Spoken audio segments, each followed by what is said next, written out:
ભરૂચ તાલુકા police સ્ટેશનમાં એક ચોંકાવનારી ઘટના બની હતી. પાડોશીઓને ઊંચા અવાજે ગીત સાંભળવા બાબતે થયેલી તકરારને પગલે ફરિયાદ નોંધાવવા પહોંચેલા 50 વર્ષીય આધેડ અચાનક ઢળી પડ્યા હતા અને તેમનું મોત નીપજ્યું હતું. ભરૂચના શુકુન બંગલોઝમાં રહેતા અય્યુબ પટેલને હૃદયરોગની સમસ્યા હતી. પાડોશમાં રહેતા યુવાનો સતત તેજ અવાજે સાઉન્ડ સિસ્ટમ વગાડતા હોવાના કારણે અય્યુબ પટેલે તેમને અવાજ ધીમો રાખવા વિનંતી કરી હતી. આ દરમિયાન બંને પક્ષ વચ્ચે તકરાર થઈ અને બોલાચાલી મારામારી સુધી પહોંચી હતી. પછી બંને પક્ષ પોલીસ સ્ટેશનમાં સામસામે ફરિયાદ નોંધાવવા પહોંચ્યા હતા. આ દરમિયાન અય્યુબ પટેલ અચાનક બેભાન થઈ ઢળી પડતા તેમને તાત્કાલિક સારવાર માટે ખસેડવામાં આવ્યા હતા, છતાં બચાવી શક્યા ન હતા. પોલીસે મૃતદેહને પોસ્ટમોર્ટમ માટે ખસેડવામાં આવ્યો છે. તબીબી રિપોર્ટ મળ્યા બાદ પોલીસ આગળની કાર્યવાહી કરશે. પોલીસ મથકમાં જ ફરિયાદીનું મોત નીપજતા ખળભળાટ મચી જવા પામ્યો છે.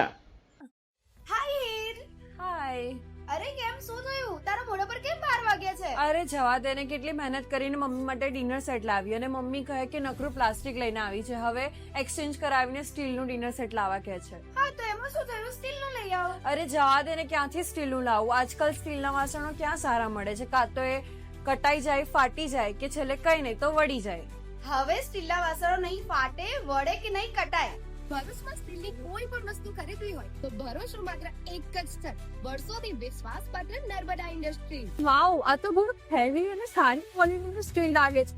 પણ આ બધી વસ્તુઓ પર ડિસ્કાઉન્ટ મળશે ખરું? અરે આ બધી વસ્તુ તને હોલસેલ ભાવમાં મળી જશે. ભરૂચના બધા હોટેલ્સ વાળા, કેટરિંગ વાળા બધા અહીંથી જ વાસણો ખરીદે છે. માત્ર ભરૂચમાં જ નહીં પણ વિદેશમાં પણ નર્મદા ઇન્ડસ્ટ્રીના ટ્રાય-પ્લાય વાસણોની ખૂબ જ માંગ છે. એટલે જ વિદેશમાં રહેતા લોકો વાસણો ખરીદવા માટે નર્મદા ઇન્ડસ્ટ્રીને જ પસંદ કરે છે. તો અમે તમારી શોપિંગ કરી લીધી છે. તમે ક્યારે આવી રહ્યા છો? Narmada industry phase 1 JITC near Narmada Nagar, Bharuch. For more information call on the given number.